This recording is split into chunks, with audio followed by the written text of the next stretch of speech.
Good morning. Where do I start? To everybody that watched my last video, well, just thank you. I set myself a target of 26 people to watch it. And I thought, if I achieve that, that's brilliant. Especially because my video wasn't really designed to be teaching to the converted. It was there for people that maybe are on the cusp, but just thinking, let's have a little look. And that's so to have the views. I can't thank you enough. Thank you. Um, Last time we got rather interrupted halfway through because of this thing. I am going to do a separate video on owning a parrot if any of you out there are thinking about one, because if you get it wrong, boy, you'll know about it. And this thing has taken to me quite a lot. I really aren't struck. I'm not struck. However, the lad that looks after it, he feeds it, he waters it, he talks to it, spends hours with it, and it will climb over him just to come to me. It's callous. But anyway, so I'm going to move it in a minute. I'm going to take it away but while ever it's here, it's not screeching its head off, and it's in mating mode at the moment, which it seems to do every time it sees me. Oh, is it going? You going? Right. Which I wish more birds would, but not the feathered variety. Anyway, okay. Yeah, thanks for everybody for watching. Thanks for your comments. I try to reply to most. This video is going to be hopefully not as long, and it's going to be about my upbringing in the organisation. That is going to link really, really nicely into the final point, and that is why the witnesses are all over the headlines because of the court cases and all that around child abuse and things like that. But there is, if you're watching this and you're a witness, I can, you're not going to believe that any such thing could happen within the organisation. You're not going to believe it. You're going to think it's all lies, because everybody I know is fantastic. However, after this, you may think, I covered off in my first clip a little bit about my upbringing, but I'll just recap on that briefly. My father left my mum when I was 3. He vanished. She was disabled. She was vulnerable. She had no money. She was ideal pickings for the witness organisation. They came round, started to speak to her, and very, very quickly she was included into the religion. At 4 years old, I was put on a bus at 10 to 6 on an evening, and by the time we got back, it was nearly 10:30 at night. And I used to go. I used to be taken to the Kingdom Hall. Sat down at an age of 4, made to sit there for 2 hours. After the meeting had finished, I used to go a bit bonkers. I'd get told off, stay still, don't move. I'd then get on the bus and I'd have to go home. And that, I can remember that happening for what up until about 12 or 13 until we changed halls. Now, at this point, I'm just going to have to move this because it's starting to really do me head in. Sorry about that. Hopefully, we should have no more interruptions. However, I doubt that. I don't think that's going to happen. So going back, 4 years of age, put on a bus, taken to a Kingdom Hall, got to sat there for 2 hours, 3 times a week. We lived quite a way out. I think I mentioned to Moan that one of my English teachers started getting on the bus, and she was horrified when I was probably a little bit older when I started school, 5 or whatever, to see that I'd been out that late at night. But what I'm trying to get to on this is, at no point did anybody think having young kids out till late on the night, which is one thing, but sat there for 2 hours not having a clue what they were on about. I used to be leaving the house 10 to 6 in the summer in an evening, and I'd set off, and all the kids would be playing out in the street, and I'd be there. I'd have to get dressed, I'd have to come home, I'd have to do all my chores, I'd have to do all my work, and then we'd set off, and all the kids were playing out. Same on Sunday, we live near a big field. They're always playing football. I like to be out playing. I like to be out doing all the sporty stuff. And hold on, sorry about that. Yeah, nobody thought that there's anything wrong with it. nothing remotely wrong by having a load of kids sat there not having a clue what was going on for hour on end, week on end, and all you were hearing was if you don't listen, death, this, all the kind of stuff that comes from the platform, and it was a relentless torrent of don't think, don't look, don't do anything that's against scripture, and that kind of thing sits with you as a kid. I've now covered the parrot up, so hopefully it should shut up a little bit. Honestly, if anybody's thinking about getting a parrot, I'll do a little video and please watch it. So, just going back, nobody thought that was in the least bit strange, but not even parents seemed to think that was a little bit strange. You know, the parents didn't think, goodness, there's my kids sat there for 2 hours, bless them. They haven't really known what were going on, but bless them, they've sat there. No. The conditioning that the Watchtower inflicts on the mind, the entrenchment of belief in this man-made organisation, obliterates people's conscience, obliterates a God-given conscience that we were all given with. When you're nurturing and your love and your kindness, that you would look at your kids and think, bless them. Now, if the Watchtower, I'll do this one first. When your kids go to school, 5 years old, let's say, I think that's about standard, they don't go straight into the sixth form. They don't go straight into 16, 17-year-olds. Or they don't go into lectures like you get at university. You don't go into lectures where you sit and the people lecture you, which is basically what the Kingdom Hall is. You're being lectured at.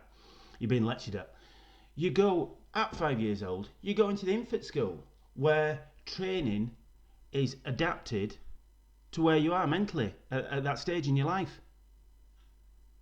Now, the witnesses were not bothered about kids.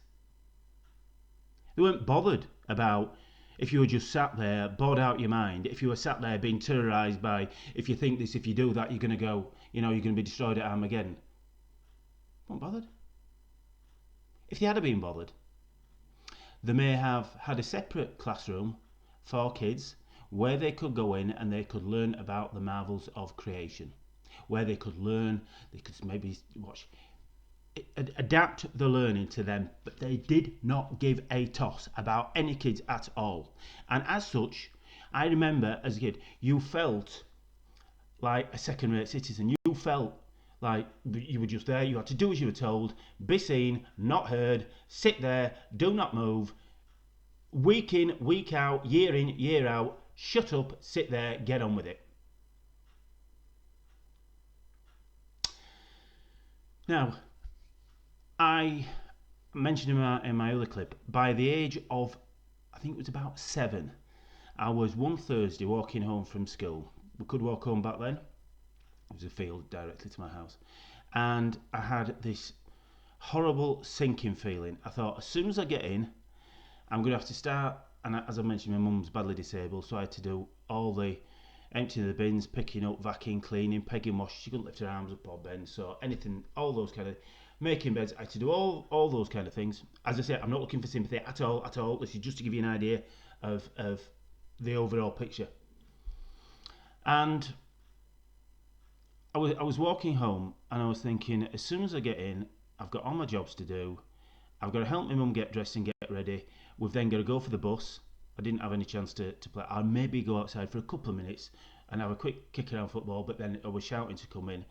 I thought, right, we've then got to go for the bus. We've got to go to the Kingdom Hall. I've got to sit there for hour on end, which as a kid at 4, 5 years old felt like forever. And then afterward, we were coming out. Oh, and of course, I used to nod off a little bit. I was past my bedtime, so you get a little nudge. Don't fall asleep. Don't fall asleep. How dare you fall asleep? Now, fantastic link. The Watchtower have just released a video on about kids, and I'll try and put a link, but if not, go to the website and watch it. And it's all about kids listening in the congregation at the meetings. Brilliant. It's 30 years since I've last been there, and obviously I'm going back to when the kids, so it's years before that. And you would have thought in that time span that somebody, their conscience or their brain or their compassion and caring and love for kids would have altered, and that they'd have said, this isn't right. We need to tailor it to their stage in life. And we also need the kids to enjoy the youth, their innocence. We need them to be, seeing the magic, not the magic, the awesomeness of creation. We don't need to be having so they're being terrorised about the head with the seven beasts and the thing with the horns and the destruction by fire and turn into pillars of salt and being murdered, mass murder. We don't need that, because that's not for kids. That's X-rated stuff. So we'll create a little class where they can go and they can learn tailored to their mental state. Didn't give a toss. Still don't give a toss. You'll all relate to this. When you speak to a witness, as I do quite regularly as I'm walking through town, and you try and have a conversation, they will, if they're just trying to get a small point over, they will use a parable. They can't seem to have a normal conversation with you. This conversation, they will have to link it to something. And if you watch the video that the Society Watchtower have just released, it's a picture of these two kids. I must say, very not unattractive kids. Big eyes, they're not like a Family Guy or The Simpsons. Just saying. Sat there, these kids, and he looks about 5, she looks about 7, but please make your own judgments on that. She's having a little nod. She gets the elbow. 7. He's 5, 6, gets his little card out. Ooh, you sit there and take. But to add a little bit of weight to this, as we've mentioned all along, to add weight, they seem to attach the Lord's name, or they attach something. Well, in this instance, they attach a little bit more. 5, 7, 6, 8, whatever, sat there. So what do they do? Well, do you remember Noah? What if Noah had never listened to Jehovah? What would have happened then? So a little thing about it. Oh, that didn't happen. Oh. But what would have happened? Yes, the ark would have sank. Everybody would have died. They'd have drowned. All the animals. Human existence as we know it would have been obliterated, all because you didn't listen, and you're sat there. Now, when there's a lot of discussions around child abuse, but boy, if that doesn't come into one of them, you're terrorising a young mind. It should be innocent. It should be loving the fact the kids that out playing, out doing the bits and pieces. When they get to 14, 15 and 16, alright, go down another path. But they're kids. As you can tell, it annoys me a little bit, because on reflection, I lost 90% of my childhood because I was going to the meetings, taking out on service, all this kind of thing, while all my kids were out. And like I say, I that time when I was walking home from school, when I was 6, 7 years old, and I had a sinking feeling. On reflection, I think that was my first taste of depression at 7 years old. And I felt you had absolutely no self-worth whatsoever. You had no confidence. You weren't doing normal stuff with the kids when you got home. You couldn't play out really, because when you came to play out, they hadn't seen you. They were all playing all through the week. You felt like an outcast. You were sat at the meetings where you sit down, shut up, get on with it. Don't fall asleep. Don't just look at the screen. And over the period of time, as this goes on, it has a very erosive effect. And I'm sure if you're watching this, you will, and you've been in a similar position to me, you may be able to relate to this.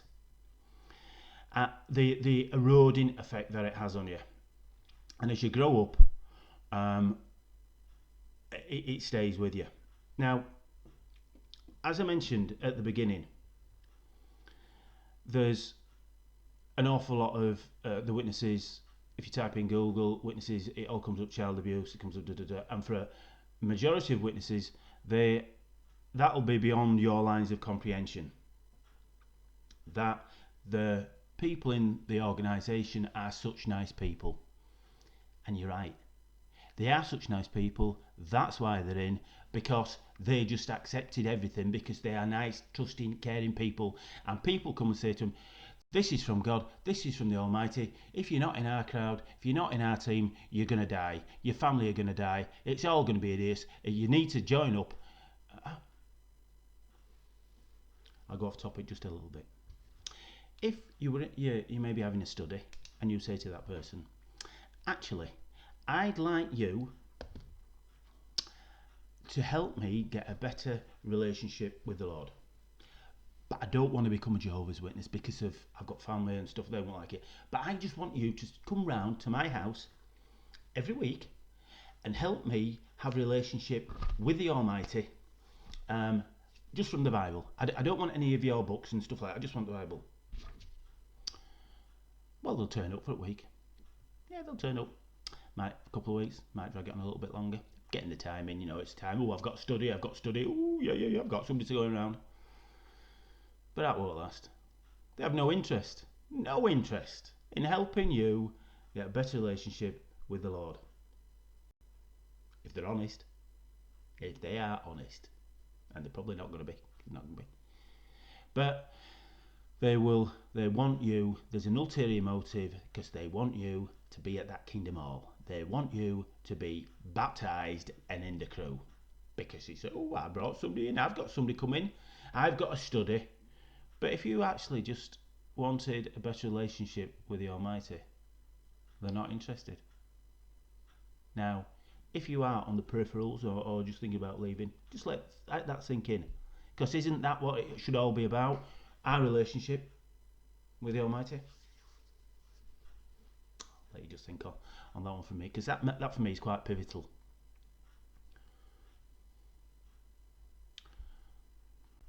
Sorry about that, I thought I'd paused it. I was just getting a bit.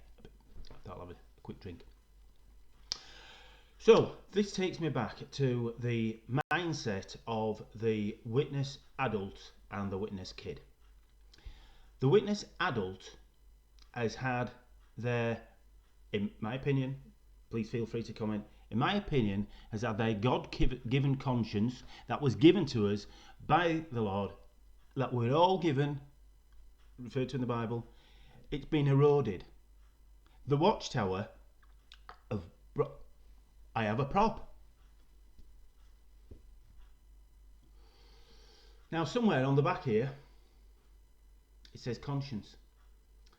It says compassion, parenting, and let's say, here we have the watchtower wash and the watchtower conditioner. So let's just rub a bit. There we go. There's conscience. Rub a bit on. Pretend it's me. So I'm sat at Kingdom Hall. Father, 2 kids. It's been pretty heavy going. It's all been don't do, your normal stuff. It's been Revelation, the beast, this, that, and the other. And I look over and I see him sat there and I think, oh, bless them. They've been so good. They obviously haven't known anything that's been going on. They've hardly moved for 2 hours, and they're just so good. Oh, what am I doing? Am I feeling a tinge of conscience and compassion towards my kids? Should I think such a... Let's apply a little bit of watchtower wash on the conscience. Ooh, there it goes. Oh, I can feel it already. Yes, no, you are supposed to sit there and not move for 2 hours.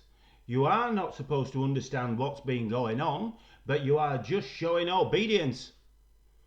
Oh, that's better. Oh, that's better. Oh, goodness.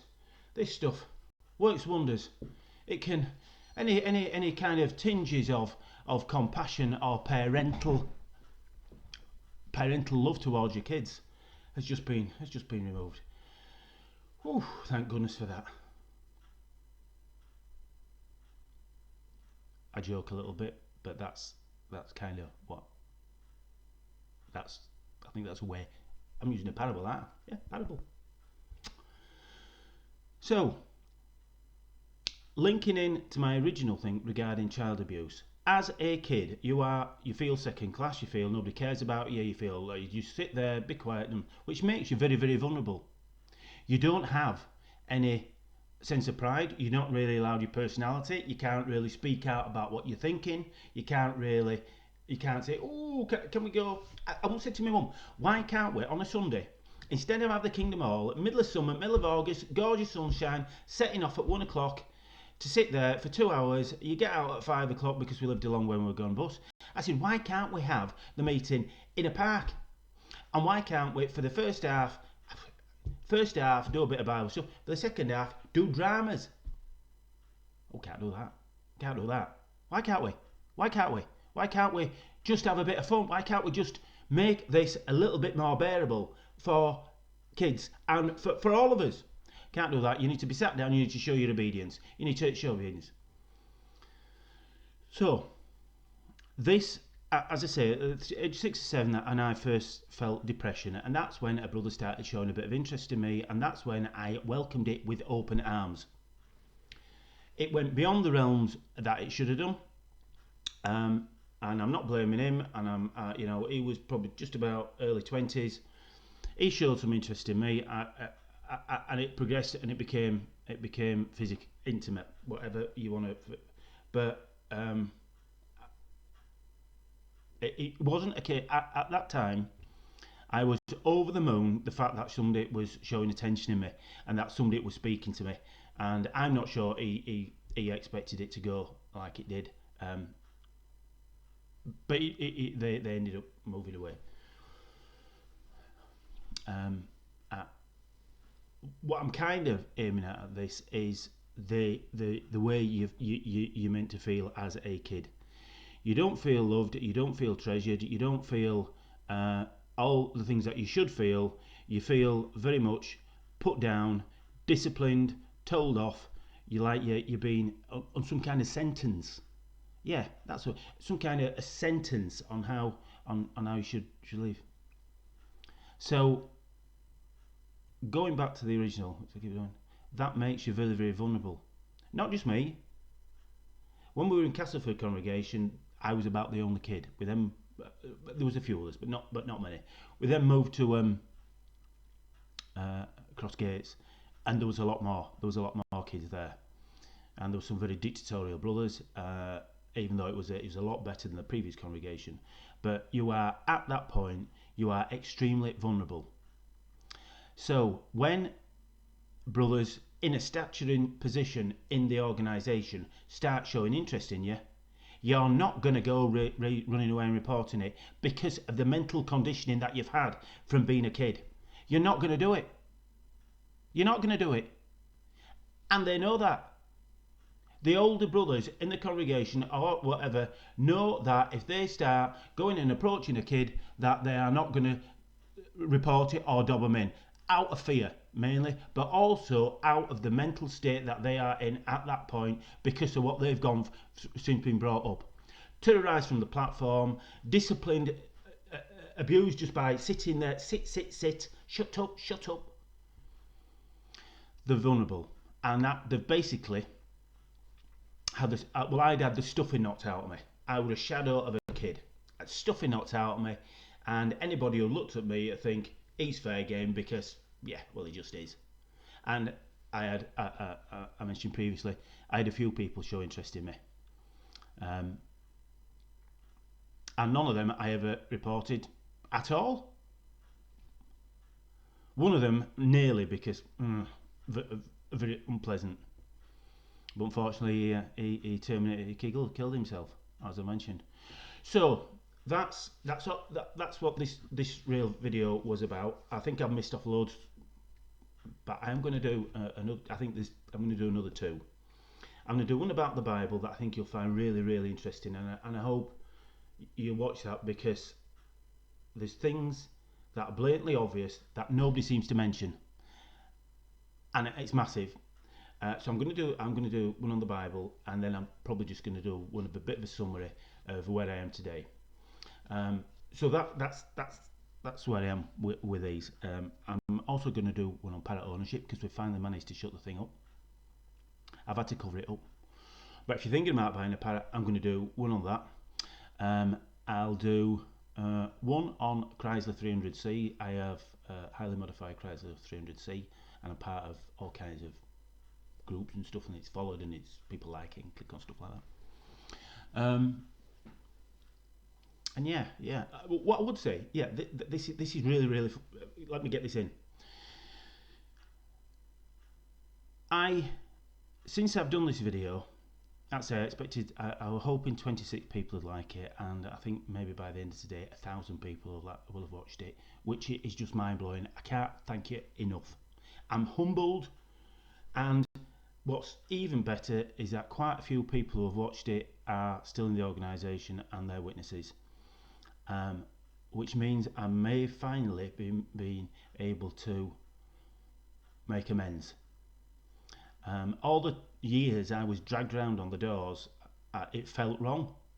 Saying, do I really want somebody to turn up at the Kingdom Hall 3 times a week, or twice a week, for 2 hours, have to do do I really want somebody to do that? It felt wrong. My conscience was still working, and thank goodness it's come back. The Watchtower wash has washed off. So now, if I am doing just a little bit of good, and just a few people who are on the peripherals watch this and think, yeah, if it was actually being directed by God, he wouldn't have allowed that to happen to them kids. He would have given them some direction. But as we now know, the Almighty has never said one single solitary word. Not yes, not no, not don't do that, not a single word.